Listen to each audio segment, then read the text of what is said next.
that's something that they're doing, like that they're into, might as well, use practice on me. Just do it for like a 6-pack or like, hey, bro, get your lunch, get your dinner. Like, you know what I mean? Like the old school, hey. That was the old school. Now everybody wants to make money. Dude, yeah, for real. But Tim, welcome. Thank you so much for being here, dude. Thank you guys for having me. Tim or Timothy? Either one. I always introduce myself as Timothy, but as time goes on, it's always shortened to Tim or Tim A. Tim A. So when you so you say Timothy, right? Yes. When you're acting professional, I guess. Yes. Timothy. I always introduce myself as Timothy. Yeah, I mean, what do you introduce yourself? Nathan. Nathan is what I introduced. Yeah. Not Nate. Not Nathaniel. Not Nathaniel. No. I feel weird when people I don't know call me Nate. I'm like, how do I know you? Where do I know you from? Yeah, it's like Nate is your nickname that like people know you from, right? Yeah. Same. I would say Tim too. Right. When people call you Tim, it's more like I didn't meet you on a professional side. Right. We've already known each other for a while. Yeah. So. That's awesome, dude. I actually got your water. I'm gonna get that for you right now. now. Oh, okay. Thanks, man. My bad, bro. So Luis was telling me that you have an Herbalife shop, right? Yes. How long have you been doing Herbalife for, or your own shop type of deal? Well, I've been in the business 10 years. I just did 10 years, but I've been on the products 15. So it's been an incredible journey. I started off with my own results. That's usually where it starts at. Like you want to fall in love with what you're doing, and that's where I fell into. So 10 years, and then how many? 15 years of the product. 15, dang, dude, that's insane. That's crazy, bro. And it's a good product, man. My wife used to be on it. We used to do the pomegranate tea? Oh, yeah. The lift-offs? Yes, dude. Dude, they taste so good, but then some people will do, like, they'll put banana in it, they'll put chocolate syrup, and I'm like, right. It's delicious, but I'm like, what are you guys doing it for? You're doing it for the flavor, but it's a really good product, man. It is. Especially, I mean, like, I'm gonna be honest, like with us, like we do like the swirlies and stuff like that. You can do it to a lower calorie deficit, but that's more for, you got to understand that we're competing with these people that have tons of sugar, tons of other things that are aesthetically pleasing. Yeah. So how can we be competitive but still be a healthier version and still be within a healthy range for somebody? Is it something you find, like, I know when we're grocery shopping for the kids and stuff, like the healthy stuff is always more expensive than, like, say, Apple Jacks. Right. You know what I mean? If you want to have them eat the whole grain and this and that, like, you're paying more. I'm like, at that point, I'm like, man, it's a rigged system that society has us for. So, like, it's cool seeing the healthy options and different stuff that you can do out there.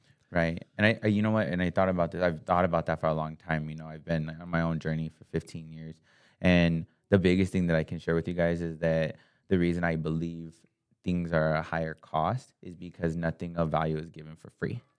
And the reason I tell you that, because if it's going to hurt your penny, then it's going to be worth value to you. That's because very if you don't do it, you're not going to be, if it was free, people wouldn't care about it. They wouldn't do it as consistent as they need to do it. That's badass. Have you always been like into health your whole life? No. So I actually was very overweight. Like when I got introduced to Herbalife, I was actually 17 years old. I was a high school student at Mayfield High School in Las Cruces, New Mexico. Go Trojans. Right? That's right. No, come on, Nate. We're from Jacksonville. Do you have kids that go to Mayfield? No. So my middle child, he's a freshman at Gadsden. And my oldest graduated from Cruces High. Oh, okay. So, but I went to Mayfield for freshman semester. Yeah. And then I went to Gadsden. You still that's right. So So 17 when I got into this product. So my whole life, even though I was really young, I struggled with being skinny, trying to be fit. I was always chips and salsa kind of guy, hot Cheetos, sodas. Never knew how to diet correctly or learn about nutrition. We just were not taught this. We're Mexican, exactly. Definitely. Yeah, for sure. So we're never taught this. So when I was 17, though, I got up to my biggest. I've always fluctuated weight. I could lose weight. I did it like eating once a day, exercising, doing all these crazy things that you could do to lose weight. Then at 17, I was at my highest, and when we were at Mayfield, we can go to like all the fast food restaurants. We could go to Taco Bell, Rancho. We'd go to all these places, right? And so it just caught up to me. But it just started dawning on me. Like at that time, I was very depressed. I was very overweight, wore jackets all year round, even in the summer, just because I was so embarrassed of how I looked. But I always wanted that fit bod, that skinny body, and that's exactly what I strived for. I just didn't know how to get it. And it wasn't until my friend, who was a fit cheerleader. I'll give her a shout out if she ever watches this. Shout out. Her name is Melissa Martinez, now Melissa Spencer. I'm so grateful for her and her mom. They introduced me to Herbalife through a nutrition cafe like mine. And right away, I was already like, healthy? No, this is not gonna be good. And then I was like, you know what? But I have to give it a shot. Like, we just have to change something. So we went. She's all, it's healthy for you. You're gonna feel good. She goes, and it's free your first time. So let's just go check it out. The moment I walked in the door, there was over 100 kids there from my school. So I was like, what the heck is this place? I know you. I know you. I don't know what this is. It was like a party, like my scene, you know? So I was like, I don't know what this stuff is. I just know I like being here already. Yeah. Got pushed to the bar because it was so busy. And they're just like, hey, like, it's his first time, you know, can you get him a tea and a shake? And they're like, yeah, here's your tea, you know, it's going to give you energy. So to be honest, we've evolved so much since then. Yeah. I didn't care for it, but I already expected healthy not to taste good. The tea, I drank it, but the shake is what got me, because I took a taste and I put it down and I told the lady, there is no way this is healthy for you. Like, no freaking way. Yeah. And then she tells me, yeah, I'm actually down 80 pounds using it for weight loss. And I was like, I just remember walking out of that room. I'm a talker. So in class, I never did homework in class, finished homework in class, had the best day ever, cleaned my room. I just had so much energy, and my life was already, I don't know what this stuff is. All I know is I feel good. And I just want to keep feeling good every single day. So I just started going back and back until I finally saw a sign that said, lose weight now, ask me how. This was already like maybe 4 months later. And I told the lady, how do you lose weight? She thought, you just need to get your butt here twice a day, have some snacks in between. She goes, and one balanced meal. I was like, cool, I could do that. My friends are here. I could always be here. You know, I love the vibe. Got it. 4 months had passed. I was down 40 pounds. Wow. Didn't even realize. I knew I was doing good, but I just did not want to step on that scale. You know, I wanted to make sure I was ready when the time was ready to weigh in. Yeah. 40 pounds. So is this drinking the shakes and working out, or is it just drinking the shakes? So at this time, I had it. Herbalife was very new here to Las Cruces, New Mexico. So we've evolved so much as far as learning about nutrition. And so for me, it was like just the 2 shakes, 1 balanced meal, which was a salad, you know, yeah. And then, not really snacking in between yet, because I was afraid to still eat too much, you know? So then, I got excited. That's when working out started coming into play. My friend who was I'd say her mom and her were my coaches. You know, they would tell me what to eat. Melissa, right? Melissa, yes. Melissa. Was it their shop? It was their shop? Or? She didn't even have a shop, wow, so okay. She's not even a distributor. So I would love for her one day, maybe, if she's ever ready. We're still close friends. One day I hope that my daughter and her son get together. You know, like we have this whole thing planned out. They're the same age. You know, we're always talking, but I always would love for her to be a part of my team. You know, because she's such a great person. She has a great person. Her mom is so caring. Like, they really invested so much value into me about nutrition and about eating every 3 hours. And so that's really where I got the ball rolling. And then before I know it, I was able to lose 110 pounds. Wow, that's insane. Can I ask you, what was your heaviest? My heaviest, I was weighing 275 pounds at 17. Whoa. How tall are you, or how tall were you? Right there, I was probably like 5'9", 5'10". I'm 5'11" right now. So do you remember what your first shake was? What was the flavor that got you on there? So it was the sweetest thing, they called it, and we still serve that at my cafe today. And it had peanut butter and sugar-free butterscotch with cookies and cream and French vanilla. Damn, that does sound good. The only reason I drink your shakes is because I do it it's almost like a habit. I like to go get energy drinks. I like to have a water while I drive, while I'm doing work. I go and have drinks with friends, and it's almost just like a habit. So the Herbal, the shakes that you serve, it gives me that satisfaction of having something to drink. And aside from that, the shakes are freaking good too. Yep. But I wish I did it more for like, you know, for my health. I just worked out, which I do sometimes. I'll go work out and then let me go get a shake. But the main reason I'm getting the shake is because I want that habit. I'm not doing it because I just worked out. I need protein, you know? I think a lot of people too, where my wife would go, it's the vibe, like how you were saying, like it's a party there. The people that do it well are very welcoming. Yes. Like she might know them, Eloy and Sonia. I like going to their shop. Their vibe is so welcoming. It's very friendly and very people friendly. Like you feel like you're with friends. Yeah, and some dog. That's my girl too. And that's what I'm saying. I need to go to your shop, brother, because from what Luis tells me, man, it's awesome, and it's all about the vibe, you know. It is definitely. Yeah, and what I just like I love about the product, is like you go for a reason, you go for a reason. But no matter what it is, I always view Herbalife as like water. It doesn't matter the size of the bottle, the shape of the bottle. It really just forms to that shape. Yeah. And that's how it's gonna fit in everybody's life because not everybody's life looks the same. And I like where you say everybody's on a different journey, and there's always a product for it. Like I know back in the day when I was like religiously on it, we were on the 24 for the recovery or something like that. Yep. And that was awesome, bro. The flavors, chocolate banana, and there's all kinds of variety. The lift offs. I would take this guy to their shop. I remember. And dude, the lift off teas, bro. But the vibe is what really got us there. Yeah. And I'm a definitely. I mean, that's why I own one. Because I'm just that type of person. I got introduced that way. I mean, there's multiple ways to do the business. It's not just what's most seen because I guess we're drawn to like that energy, drawn to atmosphere. But when it comes to the business, you can do social media, you can do fit cams, and you don't solely have to be stuck into a brick and mortar place. Yeah. So even though like when I travel, I'm still working. It doesn't mean just because I'm not in house, I'm not working. Are you considered an OG in the game? I would say no. Yeah, I'm well seasoned. I'm 10 years in the business. I started 21 years old on the business. Very young. I think I was the youngest. I'm saying I'm pretty successful. I was very successful at a younger age because I was willing to work. And so in this kind of category in multi-level marketing, it's truly what you put into it. So you truly just need to be like, okay. They just taught me. I was working as a shift manager at McDonald's at the time. They just, right? Yeah, that's where I started. OG McDonald's. Who hasn't started at McDonald's, right? And so what they just told me is like, if you believe you're a hard worker, like apply that here and see what you can do. Because there is no limit. There really was no limit. And I think that's really hard for people to understand. So I just brought that same tactic and applied it here. Were you working at McDonald's when you started drinking?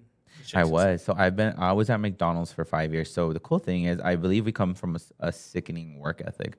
My parents worked really hard. My dad's worked his entire life, I think since he was 16. My mom, she's always a hard worker as well. Good at home mom when she was at home. And I believe that that's where we started from. My brother got the first job at McDonald's when they used to have it on the Walton Walmart. Then he moved to the one on Valley. And then he got me hired there. And so from there, we all just trickled in. Then my sister got hired there. And then my cousin got hired there. Wow. And we all became managers. Yeah. You take care of each other. Yes. And so I just believe we knew how to work hard. And I believe even that stems from my grandfather. There's a lot of things. I used to go with him at 5 a.m. He was a little Debbie vendor. I think my mom would just send me with him because she was tired of me, to be honest. Shout out, Mom. Go with Grandpa. Right? So she would just send me with him. But in that time frame, I think now that I'm older, I was just very grateful because he taught me a lot. He taught me, even if it was like something simple, it's like facing little Debbies, but we're facing them. But he's like, hey, if you're going to do something, do it right. That's something he always instilled me. If you're going to do something, do it right. He goes, and we're going to face it like this. And then he was like, we're going to hurry. Like, I noticed I walk really fast. That's because my grandpa was always in a hurry. On to the next one. Let's finish. Yeah. So just these little things that he always told me. He goes, you can do whatever you want if you put your 100% mindset to it. Now, do you have any kids? You said you had a son, right? Yes, I actually have 3 kids. So when I met my wife, she had Isabella. And then, so that was our only child at the time. Then we had 3 boys together. One unfortunately passed away. His name was Aiden. That's a story we could talk about later if you guys want or not, whatever. Easton is my oldest son right now. Yes, he's about to be 4 in January. So day right after my birthday too. So yeah, great birthday present, right? Yeah, great birthday present. Awesome. And then our newest son, which is our little daredevil, is Zealand. So he's a year and a half. I think it's always the youngest that are the daredevils. So I believe so. With us, that's what I like. Like with Herbalife, you can have your kids there and they can see the work ethic. Like wherever I've gone, my kiddos have seen us work and hustle. Whether it's a retailer store, whether it's McDonald's, like they're there cleaning, they're serving, and I think that's something that they need to see is the work ethic. It's not enough to say, "Hey, mom and dad are at work. What are they doing all day?" Like they get to see you in action, and I think. What I like passing down to them is the talking. I feel like a lot of the kids nowadays, they're on their phones. They don't know how to talk to people or a conversation. Correct. So putting them in that and anything you want to do in this life to be successful involves talking, involves knowing how to reach people. Exactly. And that's something you can teach them really young. And especially, Eloy and Sonia, their little one's always in the shop. And seeing them grow up and then seeing them evolve, and it's crazy. Like this guy's known these kids since they were born. Long time. It's crazy to see them now. How they're teenagers on their phones, just like you're saying. But they're watching, they're seeing work. You know what I mean? We put them to work here, so it's kind of cool. Like how have you adapted being a father now and trying to instill what your parents, your grandparents instilled in you into your kiddos? Yeah, so I think I'm older. So starting on my business, it was really difficult because I started single. So that was probably like my biggest challenge is coming into a relationship and learning to turn off business time for family time. And that was like, that took me a long time to adjust to. It was so hard. And I had to learn that skill. And then now, like looking back and teaching my kids, there's a lot of things that my parents and my grandfather taught me. But I wish they would have added more to me. Yeah. I think we come from a very Hispanic culture, so we weren't really open to talking about things. I'm making sure that I'm very open to talking with my kids, understanding like, why are you uncomfortable doing this? Like the other day, my daughter's in dance and she just talked about, she has 3 routines. She's a very talented dancer, very talented. Her mom's a dancer. I love to dance as well. So we all like to dance. She's super good. I was super surprised when I first saw them the first time because, you put your kids in dance and you're like, no, it was like worth every penny. I was like, wow, very competitive. Cool.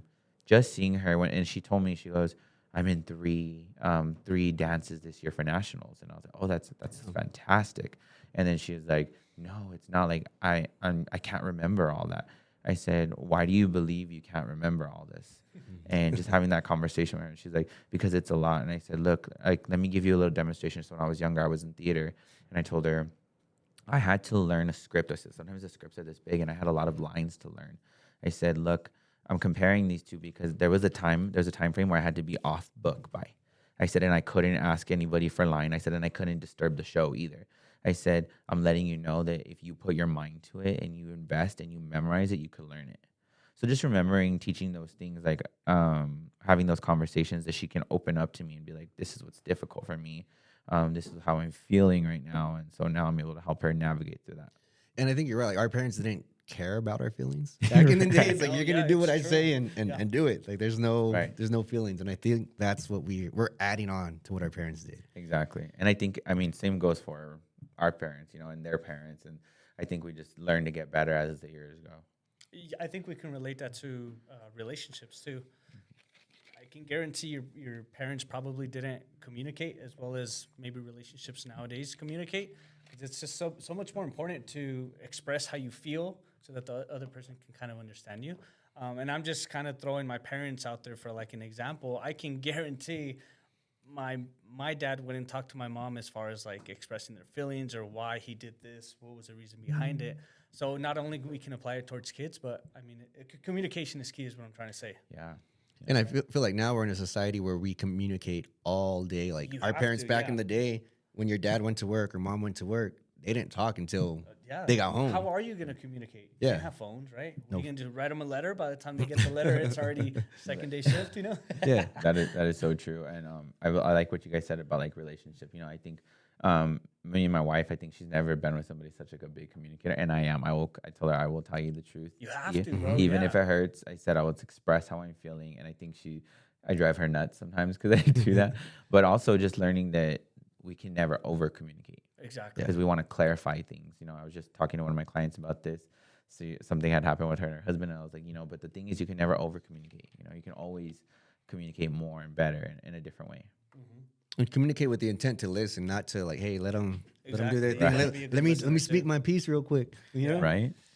But we feel like we want to autocorrect, but sometimes what I'm learning a lot is sometimes my wife just needs to vent.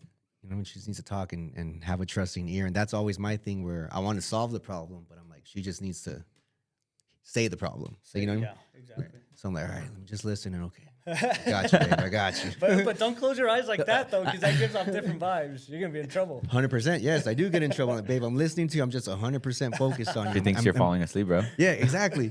Like, babe, I'm envisioning what you're telling me. I promise. Listening is probably the hard part from communicating. You have to be a good listener. You have to be able to respect what the other person is saying. And obviously, it's important for that other person, right? So, and you love this person, make it important for yourself, too. Right. Yeah. I totally agree with that. And it's a skill we can always keep on improving. It's never like you're the perfect listener. Like you adjust, you adapt, and you keep on going. It's an ongoing process. Like always.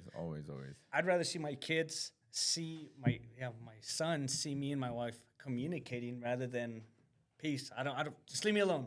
Leave me alone. Don't talk to me. Screw you. Screw this. It's just teaching them wrong too. Yeah, that's true. Yeah, because they pay attention a lot. They do. They're very observant. Well, that's very unique. Just because as a general, and me and my dad have this discussion all the time. My dad's very like, no, you don't do it. You don't do what I do. You do what I tell you. And even this is the discussion. My dad helps me at the cafe, so we have this discussion all the time. But what I tell him is that people don't do what we tell them to. They do what we see over and over again. Like they don't it's like a manager. Like you can have your manager clock in that's telling you to get here on time, but your manager is always late. Like you're gonna duplicate what your manager's doing. 100%. Hey, you're doing it. Lead by example. Like exactly. Example. Yeah. Yep. So what I go back to is like a baby lion, like or a cheetah. They don't talk the way we talk, but they see mom and dad go out there and hunt. They see how mom and dad prowl, and that's visual communication visually. Yeah. So that's something that our kids we got to model, or whoever if we're managing somebody, leading somebody, they go off of your actions. For sure. I want to go back to when you started your Alpha Lounge. Has it always been called Alpha Lounge? No, so it was called Alpha Nutrition. Alpha Fit Lounge? No, right now? So my Instagram name is Alpha Fit. Alpha Fit, okay. Yeah. But the shop is Alpha Lounge. Alpha Lounge, but it used to be called Alpha Nutrition. Okay. How did you come up with that? A great question actually. So I was actually against the name at first. So it was my brother. We were coming. I had just made the decision I was going to go full time into this business. I was still working at McDonald's. 21 years old at the time. Very unsatisfied with McDonald's. Just corporate America at this time. But I did remember seeing just a bigger picture with Herbal. I kind of liked the lifestyle. Wanted to be an actor. Saw the lifestyle I could create, working very hard. So I found this cafe was already set up for me. I would just be taking it over. And so I hadn't really shown too much of, how do I say, I guess like the success behind it. But I knew what I was capable of doing. I just didn't take that leap of like, let's go all in and do it.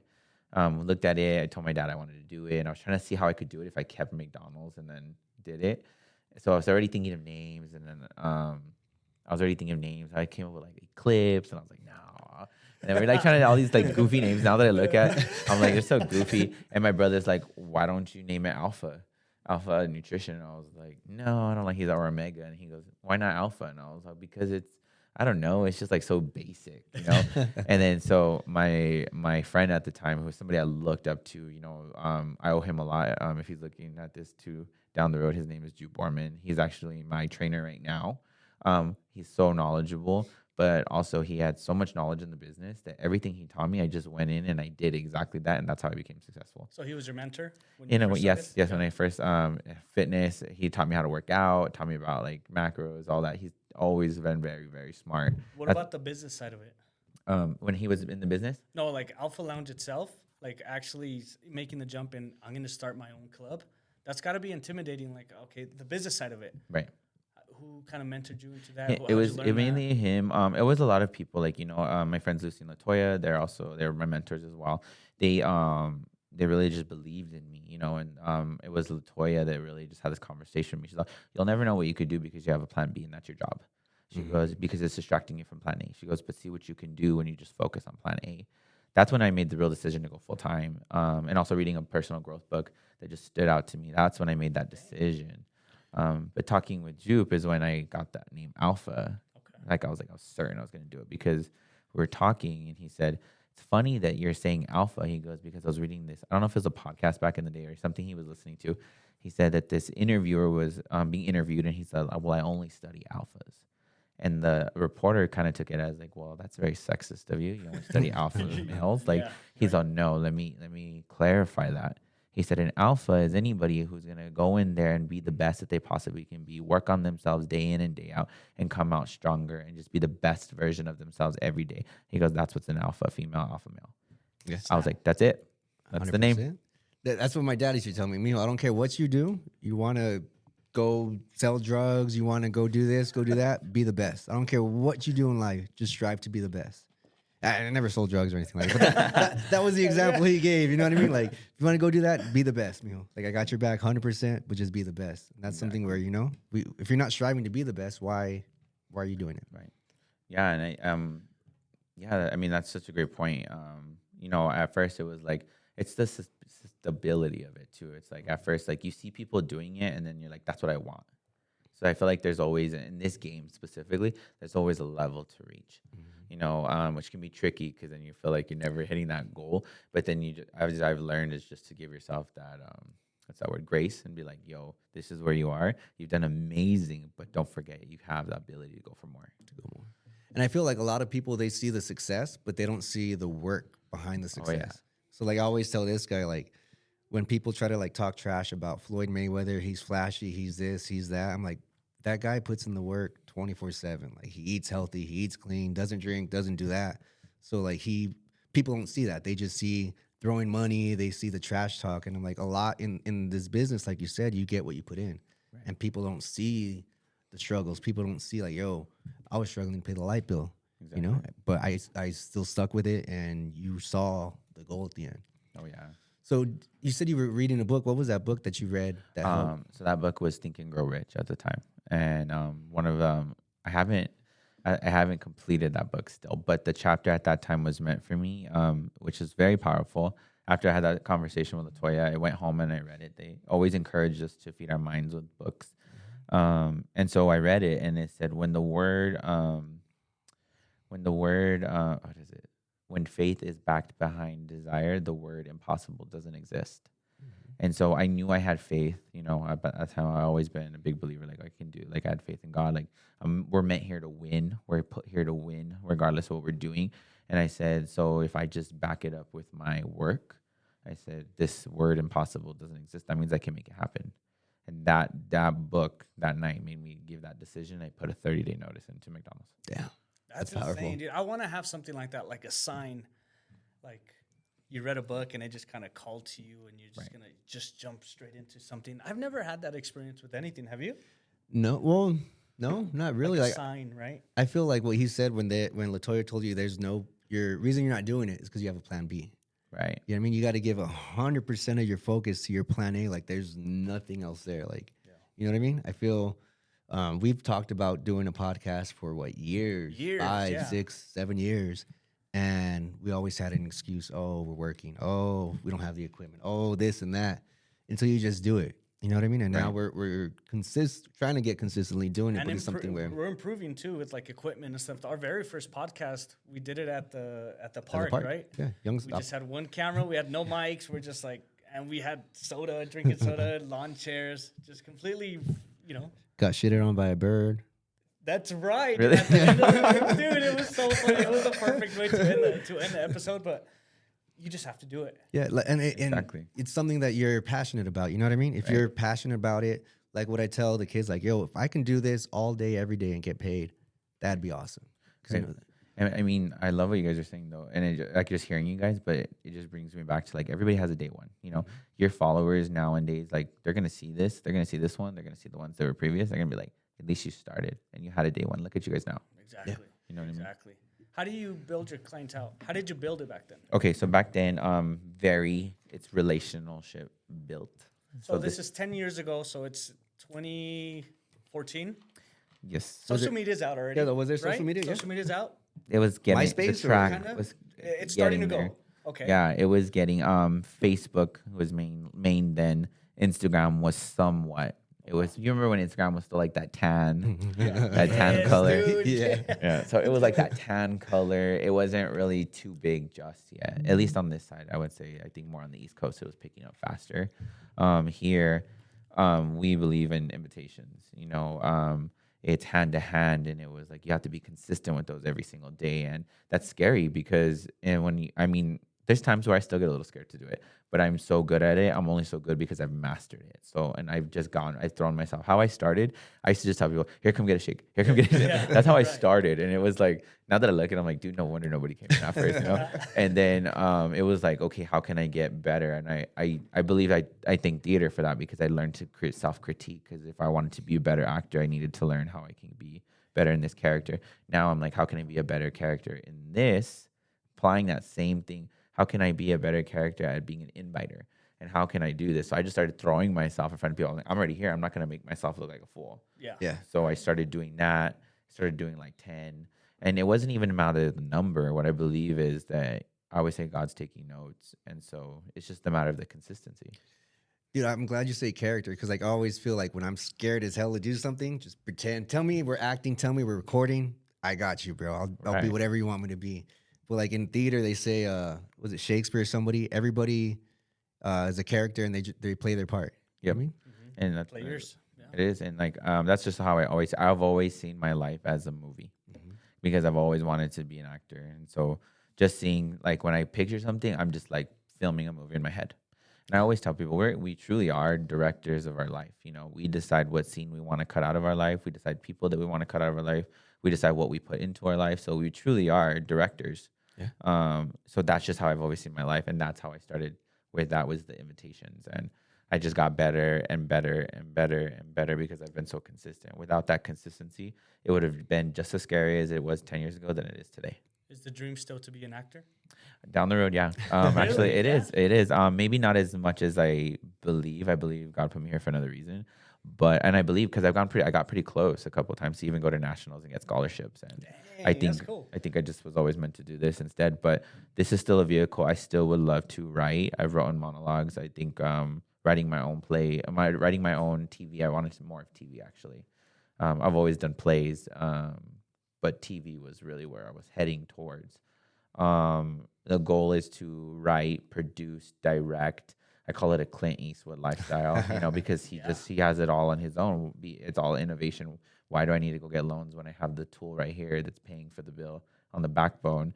I decide how this movie turns out. I decide how, and I also want to be in my own movie. So it's like, why not? Yeah. Telling yourself, hey, this is what I'm going to do. Yeah. Look this way. Exactly. And I mean, I don't believe as I'm getting older, I'm like, that dream is still there. It's just, I feel like God's timing is everything. So right now I'm meant to do this right here, right now. But in a sense, you are doing acting with all your social media posts that you see. Correct. They're legit, bro. This guy's over here like if he's reading a script, but it's like a memorized script and like the way it's edited. I think I text or messaged you once saying like, did you edit this or do you have an editor? You did. And you were like, no, I do it myself. I'm like, damn, that's freaking good, bro. Like that's awesome. So in a way, you're already doing it. Yes, and I think, this was on my personal page, huh? I don't remember. I think this was on my personal page on this one. So yeah, because my videographer handles my business page, but I do my own on my personal page. Yes, it was my personal page. But yeah, and you're right. I think that's why I do so good with my business and on my social media because it just reminds me of what I was going to do. And I'm still doing it. Now you're doing it for yourself. Yes. You're not doing it for somebody else, a studio or anybody. You're getting 100% of the profit, everything, the direct creative control. Right. Now, what shows inspired you as a kid that wanted you to get into drama or theater or acting? I was a big Disney guy. I loved Disney. Favorite movie? Go. I was a big musical person, so any of like the High School Musical, Hey, the Cheetah Girls, all those. Honestly, I'm gonna be totally honest. I'm just a big theater nerd, and so I would say even like That's So Raven, like those were all like younger shows that when we started. I think Hannah Montana had just popped in there.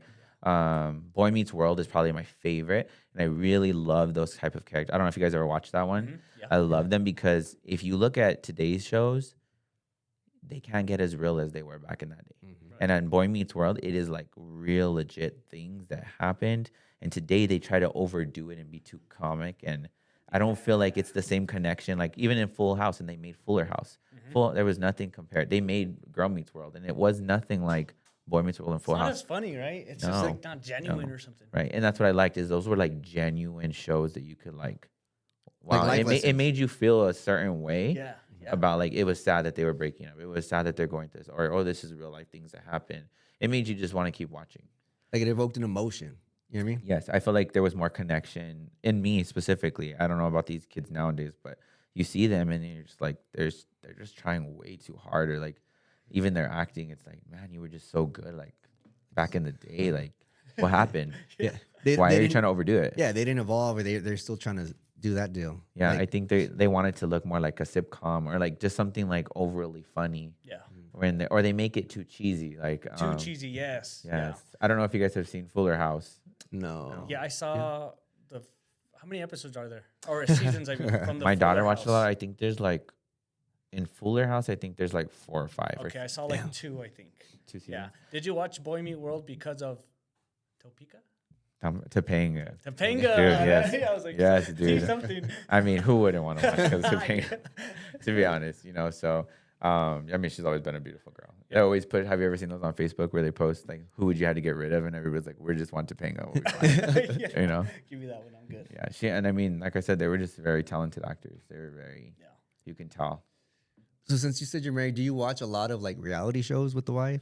We do. So together we watch Selling Sunset, which is Dude, that I one's love awesome. that show, man. The too. drama on it is just like freaking it is. nice. And then just the houses. I mean, it just kind of gives you a vision of like what you can go after. Isn't that insane, dude? And then the commission checks, like, Oh wow. yeah, dude, that is wild. I'm like, they Wow. make that much money. Like, dang.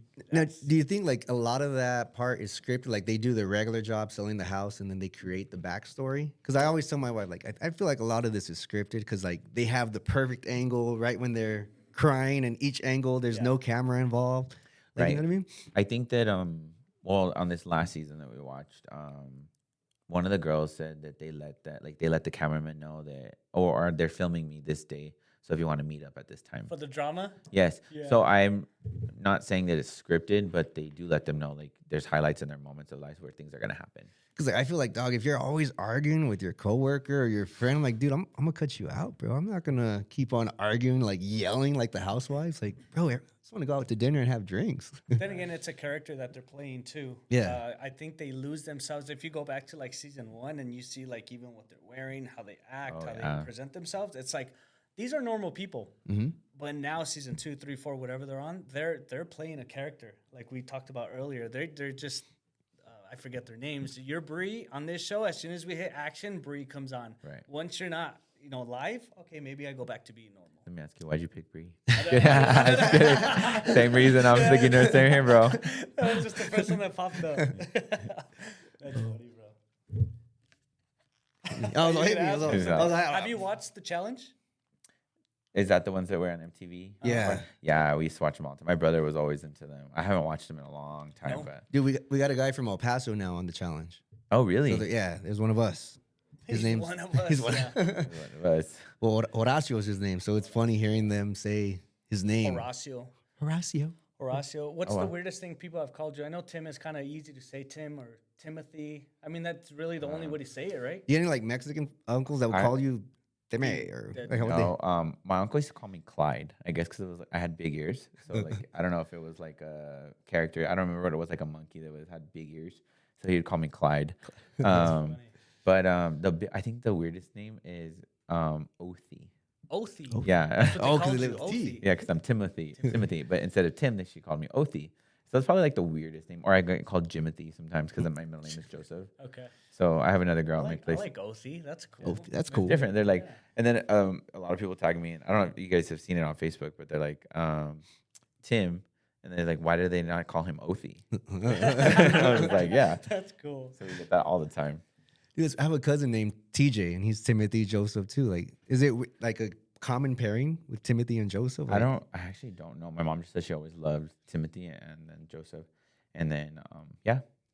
Is Timothy? I know Joseph's biblical. Is Timothy in the Bible? Yes, they're He's- both. okay. Do you know the meaning behind your names or no? Actually, I've actually never looked that up. Actually, so So my grandma mom is the one that gave me my names, right? So my mom was like, I don't know what to name him. What do I name him? And my mom was all, call him Nathan Zachariah. I was like, "What the fuck?" My last name's Barreras, bro. So Nathan Zachariah, and then you have freaking Mexican name. Yeah. But both of them together mean the gift of God and then who God remembers. oh wow, So it's kind of like a cool little pickup line back. That Like, is hey, cool. I'm God's Yeah. gift, girl. What's up? You know what I mean? right? Like literally. That's funny, bro. What about you, Luis? Luis, Louis, they say, or Louis, or Louis. That's it. With a W or with a Luo, but they never say Luis. It's only Never Louis. Louis. No, a girl used to call me Luigi in high school. Luigi. I don't know why, but Yeah. but in high school, a lot of people called me by my last name. I was known by Cisneros or Netos, and that was mainly because I played basketball. Right. That's what I was gonna ask you. So it's just people picked up on that. Oh, I bet a lot of people don't know my first name because they know me as Cisneros. That's my last name. Or DJ Nettles. Or that's a whole different story, dude. Yeah. That's a character DJ. he plays. I don't know if you've ever met DJ Nettles. I have not. Special bookings now. I think he's like once a year, but once every 2 years he comes out now. He's a father now, so he doesn't have to. It's hard, bro. DJ Nettles was just some other guy. We'll leave it at that. Yeah, we'll just leave it at that. I mean, we all have another side, you know. Yeah. It's crazy who you are, like, in front of your friends and then in front of, like, your work friends or a professional setting. I just had at my work, we did this exercise where it kind of tells you different attributes of how you are or just how you are, right? And it gives you colors like, oh, you're a red color because you take lead and you're in charge of everything and you have a loud mouth. And you're a white because you're more calm and this and this. So I was a white and it said I was just more calm and I just kind of go with the flow. And they're like, yeah, I want to see you get mad. I want to see you. And I'm like, what if you were my friend outside of this, like you would see a completely different person. It's just like it sucks to say you almost put up a front in a work setting. Well, it's not even, it's a character. So you're playing. It is a character, dude. You have your image of what you should be in your job, and that's the character that we want to portray. You know what I mean? Like, some people might know us as, oh, they're assholes. Some people might know us, that guy, he'll give you the shirt off of his back. But it depends on who you're asking, you know? We're all different people. We're not all the same. I think you asked me when I first met you, you were like, you're really good at talking to people. You're really good at... You said something along those words, and I even said, "No, bro, I'm like I'm more timid. I'm more like timid, antisocial. Like, leave me alone. I want to be to myself." And then you even made a face like, "Wow, really?" Because like you come off as friendly. Maybe I was still in character. I think maybe. You're like, I'm forcing. This is a lot of effort right now. It's like you get home after so much effort. Like, I remember my days back at Verizon, like, you had to put up a front with talking to people, put up that smile. As soon as you get home, it's just like that smile drops, and you don't even want to talk to wife because you've been talking all day. Oh, yeah. It's a lot of work being that character. And then you just need to, like, de-stress because it's like you're also dealing with a lot of personalities. So it's like, yes, bro. That's a lot. And then not everybody's friendly. So yeah, 100%. And that's anywhere. I met my wife before I even met her. I was working at McDonald's, a drive-through. And the cooks had messed up her McChicken. Come to find out, she had driven around, threw the McChicken at the window while I was at the window. Oh my gosh. She tells me the story years later after we get together. I'm like, that was you? Like, you threw that crap at me? Oh my god. And I was like, how funny, like, you know? Bro, how that works. Yeah. That's like insane. It goes full circle and stuff, which is crazy. You were a manager at McDonald's? Yes, a shift manager. Were you a manager too? Yes, shift and lead and manager. Sorry, yes. Did you guys eat McDonald's on the daily? So part of my contribution to my weight, I ate nuggets whenever I wanted. Soda was like the biggest plus because we got as much soda as we could ever get. Dang. And then I would eat like nuggets. Something in those nuggets they put in there though, because like once you have one, you just keep eating and eating and eating. They're fire. And I feel like they haven't changed the recipe since years. A lot of stuff now. You taste it. I'm trying to think of like something that's changed over time. Like, it just doesn't hit as hard as it used to be. Well, dude, did you know their Coke or their Cokes are different? So McDonald's has a separate, like, they allow more syrup or more whatever the little thing is than your regular fast food place. Yeah. Really? I didn't know that. It's like a McDonald's Sprite, me and the kids, oh man, that's fire. You go to town, huh? Yeah. But if you go to like Wendy's or another place, different taste of Sprite. Wow. And like they have a thicker straw compared to other restaurants, supposedly back in the day. And it's just crazy how, like, I would eat there all day, every day. I remember I had to work a Christmas Eve, so I was pissed, bro. I was like 16, 17. But I was like, you know what? I'm going to throw down a whole bunch of McRibs. I'm going to throw down a whole bunch of nuggets. And I'm going to go home with all these bags of nuggets and McRibs for the family. Like, you're going to make me work on Christmas Eve? Like, come on, man. Yeah, that was back when they didn't have cameras. Yeah. Damn, that's showing my age on there, bro. I know. They were barely putting in cameras when I got there. Really? Mm-hmm. Dude, a little nugget for the guests, a little nugget for me. That's funny, bro. Good time. How was so you're very healthy now. You're very fit. You're very into fitness and stuff like that. How was it getting started with that?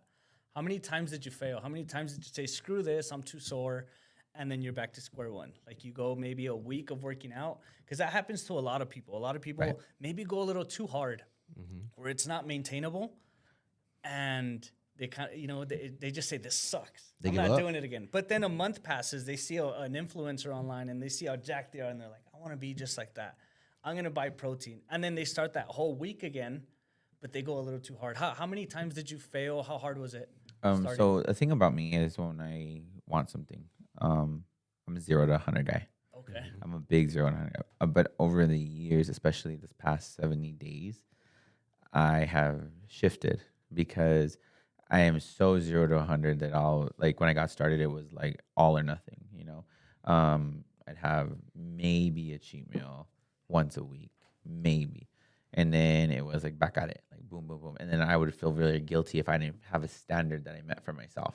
Wow. So I was very, you know, I was very disciplined, which is why it took me about a year and a half to lose 110 pounds. Damn. But then now that I'm older, and this just really hit me this year, because I'm so 0 to 100, it affects me in the long haul.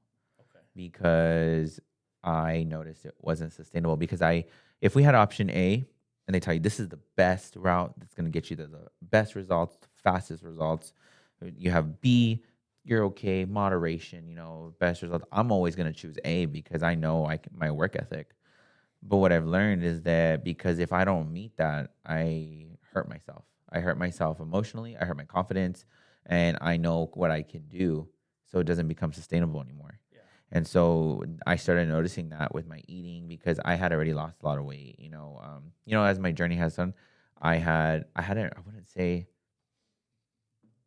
would say that there's periods of my journey where I have gained my weight more, and then I've snapped out of it. Like maybe a month I would do it, and then I would snap back.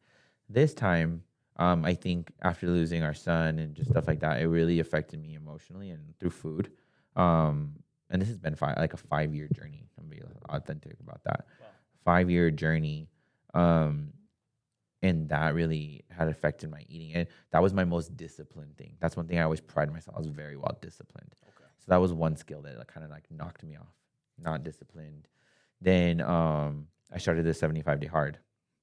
And so it really taught me in the first 2 weeks about stability, because I started off by walking with my outside workout because I have to do 2 workouts. I don't know. Do you guys know what the 75-day hard is? I've heard about it, yeah. Yeah, so you have to do 2 workouts every day for 45 minutes. One has to be outside. You have to read a personal growth book for 10 pages, a gallon of water, no cheat meals, no alcohol. And so when I first got started, I started off with walking outside because I used to love walking. That's actually how I lost weight in the very, very beginning before Herbalife. Just doing that. Then eventually, as my brain started getting back on it, I was like, eventually I'm gonna have to challenge myself and jog this thing, run this thing. And I was like, and I hate to run. I freaking hate it. So then I started one day. I did a quarter of jogging. I was like, okay, not bad. I did. Yeah. Did a couple of days of that. Moved it to half of the workout. It was all cool. Then I started noticing this is what's sustainable for me, and I can do it. Mm-hmm. So now it gave me confidence in what I was doing, and I realized this whole time I've been just going 0 to 100, and then sometimes it gets overwhelming, and then I kind of back off a little bit. Yeah. Instead, now it's like I'm just always progressing. Yeah. Do you have a goal in mind? Oh yeah. So as far as definitely want that 6-pack. That's what we're gunning for this year, and it's gonna happen this year. Yeah. Big chest. Always wanted a big chest. My back is coming in pretty nice. As I noticed. Hell yeah. I'm dominant in leg area, so legs are coming in nice. But my body fat, I want to get to 12% at least, and then just want big back. Does your goal shift throughout the process? Do you have other goals? Do you get sidetracked by something else that you want and you switch it up? Okay, let's aim for this now. During the past years, yes. Now I'm more clear than ever. And I believe because it started with the 75-hour, but I also believe everything is in timing. And this time it was really different. Well, I like that you didn't put a weight number. Right. You know what I mean? You said the 12% body fat. Exactly. So you don't care, hey, if I'm at 12% body fat and I'm X amount of weight, cool. Exactly. I think people get held up on that number. Mm-hmm. And if it doesn't get there, it's hey, if you're feeling better, that's what matters. Exactly. If you're mentally better, you know what I mean? Yeah. Do you feel with kids, because we work late sometimes. Do you feel it's harder to be stricter on the diet, or how do you balance that um, with kids? Right. A great question. When I started, that was, like I said, I was very well disciplined. My wife doesn't eat as good as I do. But she's learned, we do healthier alternatives most of the time. But she has that higher metabolism. She could splurge a little bit more. Not really. And like I said, before these last 70 days, it was really challenging there for a little bit. I think after COVID too. And that's right around the time we lost our son. After COVID and all that, it was more like I lost that part of me. So it was just okay to eat these things here and there, snack on a little bit of their things here and there. Now it's more like it doesn't faze me because it's not even in my goal list. It's not even in my peripheral. It's there, but because of where I'm going, it's not a worry. It's not hard. Now, is it true that to get a six pack, like the eating, the diet part of it, that's you have to be really, really super strict on. That's the hard part, I think, right? Not the actual weightlifting, training, anything like that. I think it's the eating, just because of the habits that we built our whole lives. Well, we got to think about it like this, and I think we always have it confused. And even when I'm coaching people, I have a weight loss challenge going on right now, and people are like, "I didn't work out this week," and I'm like, "Why are you so focused on the workout?" I said, "What did you eat today? What did you eat last week?" I said, "You want me to tell you something?" I said, "You work out for 45 minutes. What are you doing with 16 hours of your day?" Our muscle constantly needs attention, and we need to constantly feed it every 3 hours. And so coaching people that way is like, okay, getting away from, hey, the workout, it's not going to count. You're pretty much wasting your time if you're trying to build muscle, which even if you're losing weight, you should be trying to build muscle. I always tell people we should really get away from the word weight loss because people don't understand weight. We should change it to fat loss.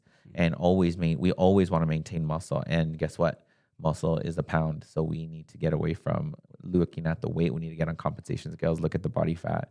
And so by doing that, it actually helps you focus on your pictures and see how much smaller you got. Because in this journey, I've only lost like 5 pounds, like in my last 7 days, 5 pounds. But if you look at my pictures, looks like way more than that.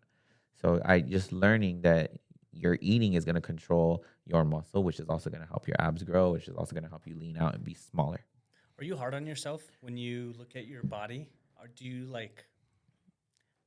are you hard on yourself? Like, I don't like that, I need to change it. Kind of like what do they call it? Like body dysmorphia. You know how a lot of people kind of suffer from it? That's more diagnosed, right? But I feel like a lot of people are hard on themselves the way they look. And we can see them, like I can see Nate and be like, dude, you look freaking good. But Nate will see himself as not good, right? Do you struggle with that? Or right. And in the past, yes. Okay. And in the beginning of this challenge for myself, yes. Because I was so used to my fast results because I had already done it. Okay. Oh. And so it was killing me. My waist has always been my biggest issue. It was killing me that it just was not shrinking. It felt like it just was not shrinking. And I just had to stick it out. I had to be like, you just got a day in and day out. We're gonna complete this. Like I've attempted this 4 times. This is my 4th time, and I'm gonna complete it. I'm like 2 weeks away, and so just doing that is like that's the way. I think I did have some part. So when I first started losing weight, I remember people telling me I was skinny all the time, and I'm like, I ain't skinny. I ain't not skinny. No. It wasn't until a year later that I had lost all my weight that we went to PacSun when we had PacSun here. Wow. And I went and tried on a size small. I just wanted to see. And I was, at the time I was like extra large. Tried on a small and it fit perfectly. Wow. And then I realized in my head, you're skinny, bro. Wow, dude, that's awesome. Have you had any injuries that kind of set you back? Oh yeah, that's another contribution. So I suffered from 2 herniated disc and spinal stenosis. Oh, that's not fun. It's not. Is it because you went a little too hard? I think it's multiple things. So the first one when I was 17, on our way to my high school, I got rear-ended by a high school substitute teacher. Yeah. So I was in therapy for like, I think like 6 months. Always had still like a bulging, like felt like a little bit of back pain. So they always told me I was always gonna do it. I was always gonna have it. When I lived in Florida, I fell down some stairs, hit my tailbone. So I think that was a contribution. But I had a trainer here, and I think not learning the proper form, I went very heavy, and I just felt like a little pop. nothing major. Like, but the next day I noticed that I would sit like the way I am right now, and I would spasm, and I started noticing that something was wrong. So that was the first time that I got diagnosed with that I had two herniated discs. Then over time, that really helped me, made me put on weight, and like I had to stray away from lifting a little bit. That was another contribution. So then last year, me and my wife bought our first house. We were moving. I would have flare ups here and there. Sometimes very stiff to get out of bed. We were moving, and I just overdid it. I guess I was so stiff that I began to feel numbing down my leg, burning. I couldn't walk. I ended up in the hospital. They wanted to do surgery like right then and there because they told me I had spinal stenosis, which what that means is the disc is hitting the nerve, and then it's hitting all the way down to my leg. So it was numb, and so I had to sit with this decision. And it was like a quick, like 24 hours. Like, we're gonna ask you again tomorrow. Like, that's what you want to do. But I was super against it. I'm a big believer that we can heal in like a natural way. We don't need medicine. We don't need all these things. Like, we can truly figure out there's another solution. And so I opted out of surgery. Still kind of suffered for a bit, trying to get back to lifting. It was really rough. Yeah. And then I met a gentleman here. Actually, he's having his grand opening here soon. Very great for him. His name is Andy Liu. He owns Peak Movement. I started off at going to a chiropractor, but it was like real quick, in and out, same old thing. Yeah. I was the decompression. What is it?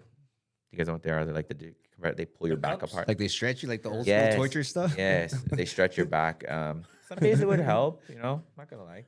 But he was always real in and out. It was like maybe like a 20-minute session. With this guy, he's sports med and he's a chiropractic. I had a full hour session with him, 20 sessions. Damn. When I went in, I had numbing still in my toes. Honestly, performing sexually was a little hard because I couldn't be in certain positions. Sometimes I also felt like my squatting. I was terrified of squatting. Deadlifting, I never wanted to do that. I just completed last Friday. I no longer have numbing in my toes. Nice. I can squat. I can deadlift. I think I've deadlifted the heaviest I've ever deadlifted, honestly.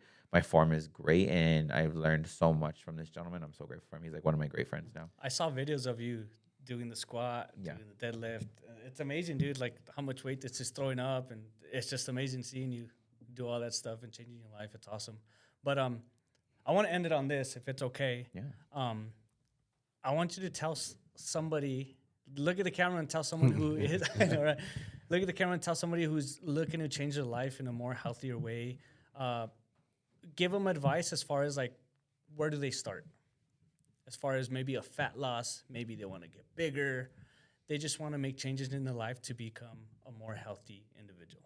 Where would they start? Okay. So the first thing I would tell you is figure out why you want to do it. Because on those hard days, you really gotta understand the purpose of what you're doing, because it's gotta get you through those hard days. That's the first step.